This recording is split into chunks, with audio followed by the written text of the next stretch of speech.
A newly published analysis suggests that despite fast food brands advertising lighter, better for you selections, the overall nutritional quality of fast food has actually declined compared to what it was 30 years ago.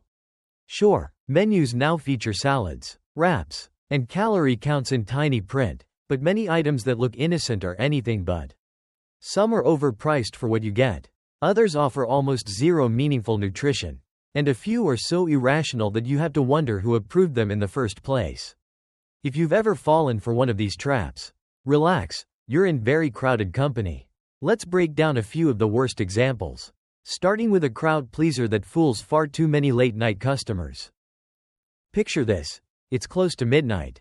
You're half focused on your phone when an ad interrupts your scrolling. Slow-motion footage reveals a towering burger stacked with layers of beef, melted cheese, and glossy strips of bacon. It looks enormous, borderline heroic, like something built to conquer hunger in one dramatic bite.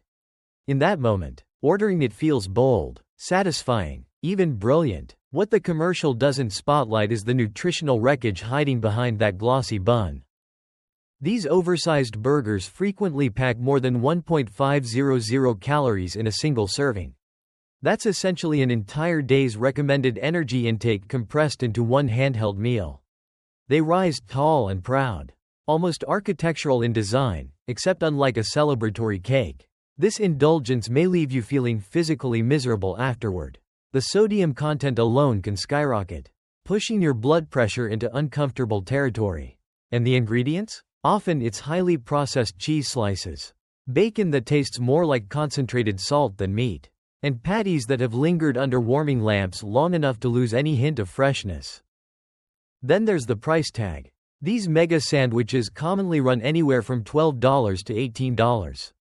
That's a serious chunk of change, money that could buy multiple basic grocery items to stretch across several meals. Ironically, many people don't even finish them. Halfway through, the excitement fades. You feel overly full, slightly nauseated, and stuck with the regret of a decision that seemed so appealing minutes earlier. The rest of the day can feel like damage control while your digestive system struggles to recover. Yet somehow, certain menu creations manage to be even more questionable. Take pasta served inside a hollowed-out bread bowl. Walking up to a counter and choosing that option is practically volunteering for an energy crash later. At some point, someone in a corporate boardroom must have decided that carbohydrates wrapped in more carbohydrates was the innovation customers were waiting for. It's like hunger got confused and decided the container should be eaten along with the contents. Before sauce even enters the picture, these bread bowl dishes can exceed 2.000 calories. That's more fuel than many desk-bound adults burn in a typical day. Meanwhile, the protein content often hovers around 20 grams. Hardly enough to justify the calorie avalanche. The bread itself is frequently pre-baked and preserved to maintain structure, meaning it's less about quality and more about durability. Once the pasta and sauce settle in, the interior quickly softens into a heavy, doughy paste. Within minutes, it's neither distinct bread nor satisfying pasta, just a dense, soggy blend that feels like a culinary experiment gone sideways. Unsurprisingly, many diners surrender before finishing. What started as an exciting comfort meal ends as a reminder that bigger and flashier rarely means better. Fast food may promise convenience and indulgence, but in many cases, it quietly delivers excess, emptiness, and a bill that feels harder to swallow than the meal itself.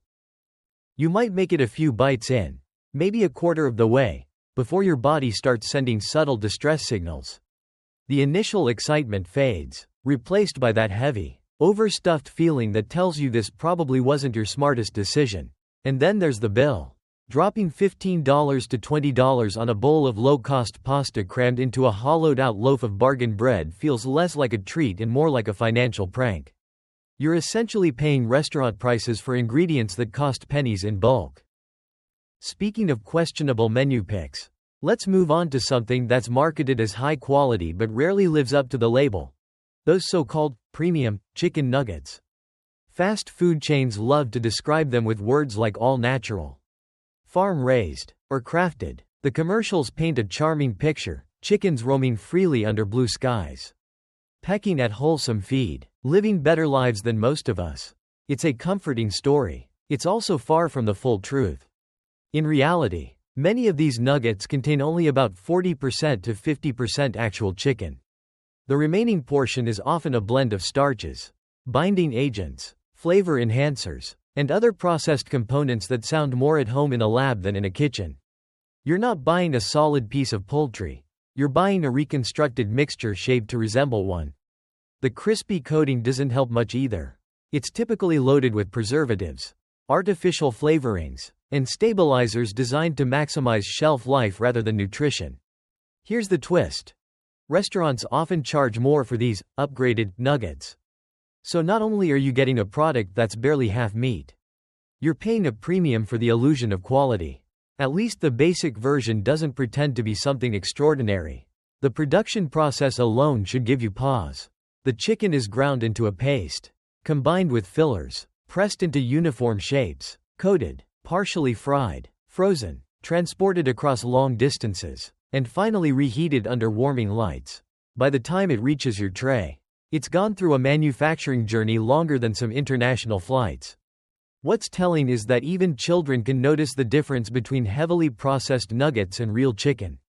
When a young kid bites into something and instantly says, "This doesn't taste like chicken," that's a red flag worth considering. Unfortunately, poultry isn't the only protein subjected to this level of manipulation. Fast food fish sandwiches may seem like a lighter alternative, but they often come with their own set of concerns.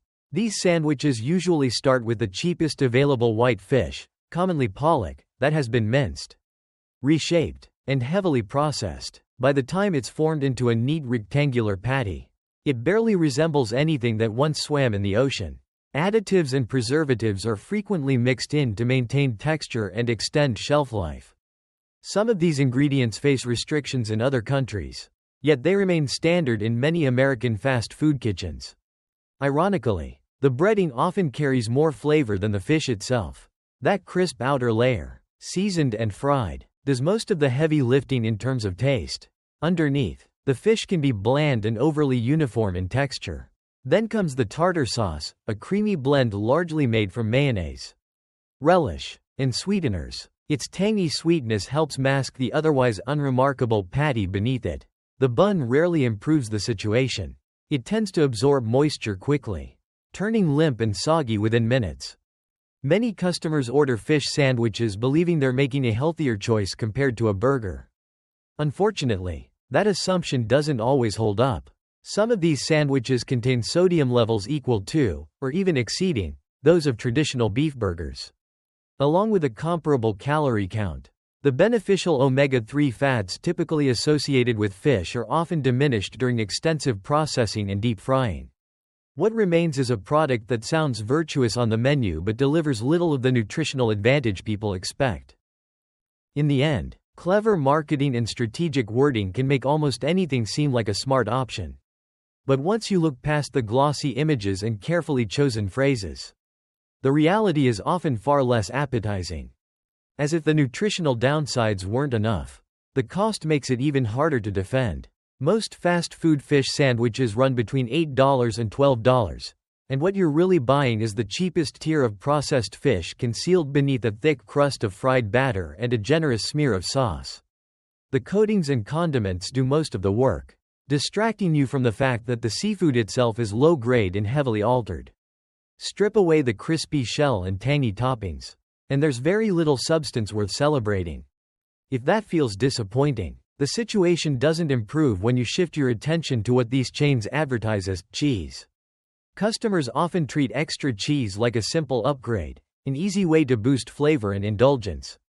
But here's the catch. Much of what melts over burgers and fries in fast food kitchens can't legally be called real cheese. Instead, it falls under labels like pasteurized processed cheese product, which is industry shorthand for something that began as cheese before being reformulated with oils, emulsifiers, and stabilizers. The vibrant orange shade isn't the result of careful aging or artisanal craft. It's typically achieved with added coloring agents designed to create a uniform, eye-catching look. The texture gives it away too. Authentic cheese softens, stretches, and browns when heated. This version tends to liquefy into a glossy layer that looks almost artificial. Then cools into a rubbery sheet that resembles softened plastic more than dairy. It's engineered for consistency and shelf life, not quality. What's especially frustrating is the markup. Restaurants frequently charge anywhere from 50 cents to $2 for an extra slice that likely costs them only a few pennies.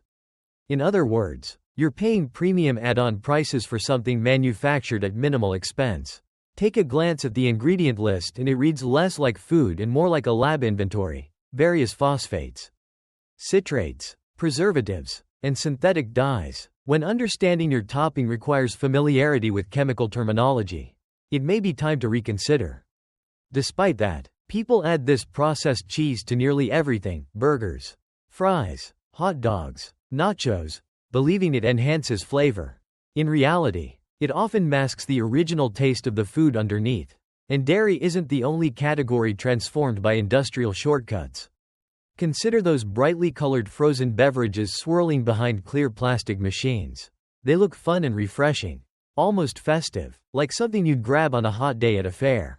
But beneath that icy exterior lies a concentrated dose of sugar. A large frozen lemonade at many chains can contain over 100 grams of sugar, far beyond what most people should consume in an entire day. The sweetness hits fast, sending blood glucose levels soaring, only to drop sharply later, leaving you drained and craving more. What's more surprising is how little real fruit is involved. Many of these drinks rely on artificial flavorings, high fructose corn syrup, and vibrant food dyes to achieve their taste and appearance. You're often spending $4 to $7 on what amounts to flavored ice blended with sweeteners and additives. For the same price, you could purchase fresh lemons and prepare a homemade version with far fewer unknown ingredients. There's also the issue of hygiene. The machines that churn out these slushy drinks are notoriously difficult to maintain. Without meticulous cleaning, they can become breeding grounds for bacteria due to the constant presence of sugar and moisture. While frozen beverages don't usually claim to be health foods, they still pose risks that most customers never consider. At least sugary drinks are openly indulgent. The bigger concern lies with menu items marketed as smarter or healthier choices, when in reality they're just as processed and profit-driven as everything else on the board. Choosing a fried chicken salad at a fast food restaurant is a bit like finishing a workout and then immediately undoing it with poor choices. It gives off the appearance of discipline, but underneath, not much has changed. It's wellness as a performance, something that looks responsible on the surface while delivering nearly the same nutritional impact as the items you were trying to avoid. Strip away the green garnish, and what you really have is a basket of chicken tenders dressed up with lettuce. Take a closer look at what's actually inside that plastic bowl. There's usually a modest layer of iceberg lettuce, which offers minimal vitamins and almost no fiber compared to darker greens. On top of that sit pieces of chicken that have been breaded and deep fried, often in oil that's been cycled through the fryer countless times. Despite the salad label, many of these meals contain as many, or even more, calories than a double cheeseburger. But the biggest calorie bomb often comes in a tiny plastic cup on the side. Creamy dressings like ranch or honey mustard can add several hundred calories in just a few squeezes. You start with vegetables and somehow end up consuming something as greasy as a fast food combo. The illusion of balance disappears quickly once you tally up the numbers. Then there's the price. These salads frequently cost between $12 and $15, even though the raw ingredients are inexpensive. The chicken is often the same frozen strips used in kids' meals. And iceberg lettuce is one of the cheapest greens available in bulk. The markup is impressive, and after all that, many people find themselves hungry again not long after finishing. There's limited fiber, moderate protein at best, and a heavy dose of refined carbs and fats. It's a meal carefully branded to feel wholesome while quietly undermining your efforts. Salads aren't the only menu item pulling this trick. Veggie burgers are another example of clever positioning. They're often promoted as thoughtful, better-for-you alternatives, appealing to vegetarians and anyone trying to cut back on meat. But a closer look at the ingredient list can be overwhelming. Instead of simple vegetables and grains, you'll often find isolated soy protein, modified starches, stabilizers, artificial flavors, and color additives designed to mimic the taste and appearance of beef. Many of these plant-based patties are surprisingly high in sodium, sometimes even higher than traditional beef burgers. Salt and seasoning are used heavily to compensate for bland base ingredients. Without the added flavoring, the taste can be underwhelming. The production process is equally complex. Plant proteins are extracted, refined, combined with binding agents, shaped into uniform patties, frozen for transport, and then cooked on shared grills. By the time it reaches your tray, it has undergone extensive industrial handling. What adds to the frustration is the price point. These imitation burgers often cost more than their meat counterparts. Customers end up paying a premium for something that is just as processed, if not more so. It's not uncommon for someone to try one once out of curiosity and then revert to the standard option next time. And if lunch and dinner choices raise eyebrows, breakfast can be even more surprising. Fast food pancakes, for example, are essentially dessert disguised as a morning staple. They're fluffy, sweet, and comforting, but nutritionally closer to cake than to a balanced breakfast. Syrup adds a concentrated sugar load, and butter contributes extra saturated fat. A typical pancake combo can easily exceed 1.200 calories before the workday has even started. Instead of steady energy, you often get a rapid spike in blood sugar followed by a crash that leaves you sluggish by mid-morning. What's marketed as a classic breakfast can end up draining productivity before the day truly begins. Once again, presentation wins over substance, and the promise of a better choice rarely matches the reality on the plate. Breakfast isn't supposed to leave you desperate for a couch before 10 a.m., yet that's exactly what often happens after a fast food pancake platter. The fatigue feels almost programmed into the meal itself. One serving can contain more sugar than a standard candy bar, which explains the heavy eyelids and mental fog that roll in not long after you finish eating. What looks like a comforting start to the day is really a fast track to an energy crash. Freshness isn't part of the equation either. The pancakes are typically made from pre-mixed, industrial batter designed for long storage. Preservatives and artificial flavorings keep everything consistent and shelf-stable for extended periods. The syrup packets may feature pastoral imagery and maple leaves, but most contain little to no real maple syrup. Instead, they're usually filled with corn syrup, synthetic maple flavor, and caramel coloring. The butter is often margarine, and the breakfast sausages are highly processed blends packed with stabilizers and sodium. Altogether, it's a lineup engineered for convenience, not vitality. The aftermath is predictable. Within a couple of hours, blood sugar levels spike and then plunge. You're left feeling drained, unfocused, and strangely hungry again, even though you just consumed a mountain of calories. In some cases, skipping breakfast altogether might leave you feeling more stable than this rollercoaster start. Then there are those bright yellow squares tucked into breakfast sandwiches. Fast food chains love to advertise freshly cracked eggs, but what ends up inside the bun often tells a different story. Instead of a simple egg cooked to order, many locations use a pre-formulated egg mixture. The ingredient list can include stabilizers and preservatives that extend shelf life and maintain texture.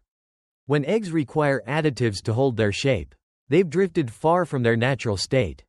The texture alone is revealing. Genuine scrambled or folded eggs are airy and irregular. These patties, however, are dense and perfectly uniform, almost too symmetrical. In numerous restaurants, they're prepared in batches long before customers arrive and kept warm until needed. By the time one lands in your sandwich, it may have been sitting for hours. The journey from factory to freezer to griddle to warming tray strips away much of what makes eggs appealing in the first place. The production process adds another layer of concern. Liquid egg mixtures are blended with extra ingredients, poured into molds, partially cooked, frozen for distribution, and reheated on demand. Despite all that industrial handling, breakfast sandwiches featuring these egg products often cost more than buying a dozen fresh eggs at the supermarket. You're essentially paying a premium for something that has traveled through an assembly line. Eggs aren't the only morning protein subjected to heavy modification. Consider the filling inside many fast food tacos. The seasoned beef sounds straightforward, but testing in past controversies revealed that in some cases, The actual beef content was surprisingly low. When a product marketed as meat requires fine print to explain how much meat it contains, that's a warning sign. The remaining portion of the filling can include ingredients like oats, soy derivatives, maltodextrin, and anti-caking agents meant to improve texture and shelf life. Seasoning blends often contain more enhancers than recognizable spices. The final texture is uniform and paste-like, lacking the natural variation you'd expect from freshly cooked ground beef. Instead of crumbling naturally, it holds together in a way that suggests careful engineering rather than simple cooking. In the end, many fast food breakfast and taco options rely on processing, additives, and marketing language to create the illusion of wholesomeness. The convenience is undeniable, but the gap between expectation and reality is often wider than customers realize. The texture of that taco filling alone should make you hesitate. Instead of the loose, crumbly structure you'd expect from freshly browned ground beef, it often resembles damp sand packed too tightly together. It's dense, pasty, and strangely uniform. Most chains prepare these meat mixtures in enormous industrial batches, cooking them all at once and then storing them in warming trays for extended periods. By the time a scoop lands inside your taco shell, hours may have passed. What began as beef has been stretched, blended, seasoned, and held so long that it barely resembles something you'd cook at home. It feels less like food and more like a manufactured substitute designed to imitate it. The reason is simple: cost efficiency. These fillings are incredibly cheap to produce, especially when a significant portion isn't even meat. With fillers and extenders padding out the mixture, profit margins soar. But tacos aren't the only place where the mystery continues. Take fast food hot dogs. For example, ordering one can feel like opening a book where the central question isn't, who did it, but, what exactly am I eating? Traditional hot dogs are often made from leftover trimmings, small cuts, organ fragments, and pieces that don't make it into more recognizable products. The ingredient list can read like a catalog of byproducts: mechanically separated poultry, assorted beef and pork scraps, added fats, sweeteners, curing agents, and preservatives designed for longevity rather than nourishment. The manufacturing process isn't exactly appetizing. Various meat remnants are ground into a fine paste, mixed aggressively with salt and spices, treated with preservatives like sodium nitrite, and then forced into casings. While natural casings once came from animal intestines, many modern versions rely on synthetic materials during production. The result is a uniform tube engineered for consistency and shelf stability. Nutritionally, the picture doesn't improve. A single fast food hot dog can deliver more than half of the recommended daily sodium intake before you even add condiments. Toss on ketchup, mustard, relish, and maybe a side of fries, and you've created a salt overload that would make any cardiologist uneasy. Nitrates and nitrites, used to preserve color and extend shelf life, have long been debated for their potential health risks, yet they remain common in processed meats. Then there's the holding process. In many fast food setups, hot dogs sit submerged in heated water for hours, waiting to be ordered. Over time, they become wrinkled and overly salty, hovering in that awkward space between rubbery and mushy. Ironically, the water they soak in can end up more flavorful than the hot dog itself. Add in a bun that's often dry or stale and condiments that may have been sitting out all day, and you're left wondering why you paid $5 to $8 for the experience. What makes it more frustrating is the markup. These products can cost well under $1 to manufacture, yet they're sold for several times that amount. You're essentially paying premium prices for one of the lowest grade processed meat options available. Many people finish one feeling unsatisfied, sometimes even slightly queasy. It's as if your body recognizes the low quality immediately, regardless of how appealing the menu board made it seem. And hot dogs aren't the final act in this story of inflated pricing. Loaded fries might be the ultimate example of fast food economics at work. Plain potatoes are among the cheapest ingredients in the kitchen. A basic serving of fries may cost only a few cents to produce. Add a drizzle of cheese sauce, a spoonful of bacon bits, or a splash of processed toppings that barely increase production costs, and suddenly that same order sells for $7 or $8. The strategy is simple. Start with an inexpensive base. Layer on a few low-cost additions. And market it as indulgent and irresistible. The profit margin widens dramatically, even though the extra ingredients might only add a fraction to the restaurant's expenses. It's a clever business move, but for customers, it often means paying gourmet prices for something built from the most economical components in the kitchen.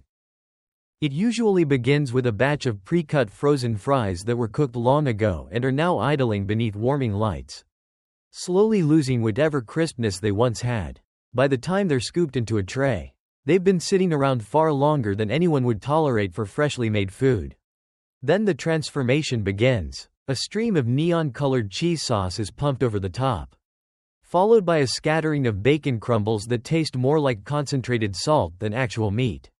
A few wilted green onion slices are tossed on for visual effect, as if that tiny splash of color somehow elevates the whole thing. What you're really purchasing is a cheap potato base disguised with flashy toppings and sold as a premium indulgence. At first glance, the portion appears generous. The container is overflowing, the cheese is dripping, and it looks like a feast. But most of the volume comes from low-cost ingredients and air pockets between limp fries. An $8 order of loaded fries likely contains only a couple dollars worth of actual food cost. If that, the fries themselves are often the thin, mass-produced variety that lose their structure the moment anything moist touches them. Nutritionally, it's hardly a win. A single serving can push past 900 calories, along with a sodium count high enough to make you reach for water immediately. Any nutrients that potatoes once offered have likely been diminished by repeated frying and reheating. The cheese sauce doesn't come from a block that was sliced in-house, it's dispensed from a heated bag or pump system. And the taste reflects that level of processing. The most disappointing part is how quickly the experience declines. Within minutes, the toppings cool and stiffen. The cheese thickens into a rubbery layer. The bacon bits turn chewy, and the fries beneath absorb moisture until they collapse into a soggy heap. It's like watching the value of your purchase drop in real time. By the halfway point, the dish often looks, and tastes, nothing like it did when it was first handed to you. Adding insult to injury, these loaded fries sometimes cost more than actual entrees. You could order a standard burger, a chicken sandwich, or even a small pizza for less money and receive something more substantial. But the appeal is visual. Words like ultimate and supreme create the illusion of abundance and luxury. Social media-friendly presentation helps justify the inflated price, even if the flavor doesn't live up to the hype. In truth, you're paying restaurant-level prices for something barely a step above convenience store fare.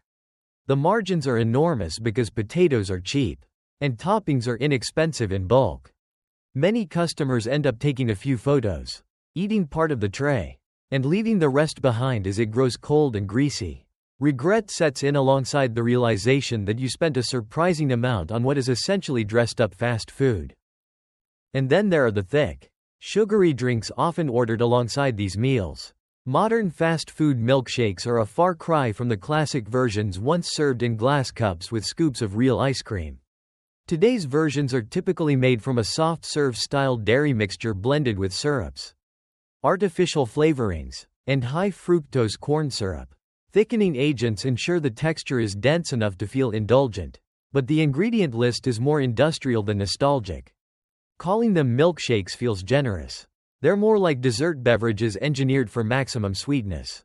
A large serving can contain 60 to 80 grams of sugar, sometimes more than what you'd consume from multiple candy bars and a soda combined. That kind of sugar load can send blood glucose levels soaring, leaving you jittery at first and drained not long after. What's marketed as a creamy treat quickly turns into a nutritional overload in a cup. For the price, often comparable to a full meal, you're essentially drinking flavored sugar with a dairy base. The sweetness masks the artificial notes, but it doesn't change the reality. These shakes are designed to taste irresistible, not to offer balance or value. One large fast food milkshake can send your blood sugar soaring so dramatically it feels like your body just flipped a switch into overdrive. The rush hits fast and hard, followed by the inevitable slump. What's marketed as a creamy indulgence is often little more than a sugar surge in disguise. Despite the name, the ice cream base in many of these shakes isn't traditional ice cream at all. It's typically a soft-serve mixture engineered with stabilizers, emulsifiers, and added air to stretch volume and maintain texture. The fruit flavors rarely come from real fruit. A strawberry shake may rely entirely on dyed syrup and synthetic flavor compounds. Chocolate versions are often powered by artificial cocoa notes rather than rich, melted chocolate. Even vanilla frequently comes from imitation extract blended with chemical enhancers. The end result tastes sweet and familiar, but it's far removed from anything natural. From a business standpoint, these machines are incredibly profitable. A single shake can sell for $5 to $8, yet the actual production cost is surprisingly low. The soft-serve mix may cost only a fraction per serving, and flavored syrups add just a few more cents. What you're paying for is branding, convenience, and presentation. For the same amount of money, you could purchase real ice cream and ingredients at a grocery store and make several higher-quality shakes at home. The experience rarely matches the glossy menu photos. The shake might arrive already soft around the edges, with uneven layers forming as it begins to melt. At first, it's so thick that the straw barely works. Minutes later, it thins out into a watery sweetness as the ice crystals break down. Many people lose interest halfway through. The initial pleasure gives way to a heavy, slightly queasy feeling as your body reacts to the overload of sugar and fat. Teeth become sensitive, your stomach feels unsettled, and what seemed like a fun treat turns into liquid regret. Yet even these overpriced drinks don't represent the biggest financial sleight of hand on the menu. That title belongs to the combo meal. Few strategies in fast food are as carefully designed, or as psychologically effective, as bundling items together under the banner of value. Here's how it works. The burger, fries, and drink are displayed individually, each with its own price. Add them up, and the total might hover around $13 or more. Then comes the deal, the combo offered at $11.50. It feels like you're outsmarting the system, saving money with one simple decision. What's rarely obvious is that the standalone prices are often set high to make the bundle appear irresistible. The discount feels generous, even if the overall cost remains steep. In reality, you walk in expecting a basic lunch and walk out carrying a tray packed with excess. A large combo can easily surpass 2,000 calories, an amount that rivals or exceeds what many adults need for an entire day. The soda alone may contain more sugar than recommended daily limits, and the oversized fries are saturated with oil. What seemed like a small upgrade suddenly doubles the portion size, along with the calories and sodium. The psychology is subtle but powerful. The cashier suggests that for just a small additional charge, you can upgrade to a larger size. 50 cents more for significantly more food sounds like a bargain. What isn't emphasized is that the increase applies not just to portion size, but also to fat, sugar, and salt. The short-term savings mask the long-term consequences. Financially, the margins are striking. The combined ingredient cost of a large combo meal may only be a few dollars. Soda is particularly inexpensive to produce. Fries cost pennies in bulk, and the burger ingredients are bought at scale. Yet customers may pay $15 to $18 for the finished set. It's a highly efficient revenue model built on perception. Most diners don't even finish these oversized portions. Somewhere around 2/3 of the way through, fullness turns into discomfort. Your appetite fades, but the tray still holds food. The sense of getting a deal is replaced by heaviness and fatigue. In the end, the combo meal succeeds not because it offers true value, but because it convinces you that more automatically means better. After that initial wave of fullness hits, you're often stuck carrying around a bag of leftovers you didn't even really want. There's that familiar mix of guilt and discomfort. Guilt because you hate wasting food. Discomfort because you already ate more than your body needed. The fries that once looked golden and crispy are now limp and cold. The soda has melted into a diluted, flavorless version of itself. And that burger, which looked towering and irresistible in the advertisement, sits half-finished, soggy, and far less impressive in real life. What makes it worse isn't just the physical heaviness. It's how these oversized, ultra-processed meals interfere with your natural hunger signals. Highly refined carbs, added sugars, flavor enhancers, And artificial ingredients can throw off the way your body regulates appetite. You walk away feeling overly full, yet strangely unsatisfied. It's a frustrating combination, physically stuffed but mentally still craving something. A few hours later, instead of steady energy, you're battling fatigue and looking for another snack. That's the quiet cycle at work. The ingredients are engineered for maximum taste impact in the moment, not long-term satiety. The intense salt, sugar, and fat combinations light up your brain's reward system, but they don't necessarily provide balanced nutrition. So even though you consumed a huge number of calories, your body doesn't feel properly fueled.